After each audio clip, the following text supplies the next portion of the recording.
ចូលរួមសោកស្ដាយឧបទ្ទវហេតុរថយន្តធ្លាក់ចូលទន្លេស្លាប់2នាក់របួស2នាក់និងបាត់ខ្លួនម្នាក់កំពុងរុករោគនៅខេត្តកំពង់ចាមហេតុការណ៍កើតឡើងនៅថ្ងៃទី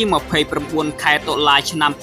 2025វេលាម៉ោង 10:11 នាទីដោយឡានមួយគ្រឿងម៉ាក់សាំយ៉ុងបានបើកធ្លាក់ចូលទឹកទន្លេមេគង្គនៅភូមិជ័យឃុំមានជ័យស្រុកស្រីសន្ធរខេត្តកំពង់ចាមដែលបានធ្វើដំណើរពីស្រុកត្បូងឃ្មុំខេត្តត្បូងឃ្មុំឆ្លងកាត់ស្រុកស្រីសន្ធរក្នុងរថយន្តមានមនុស្ស5នាក់គិតមកដល់ត្រឹមម៉ោង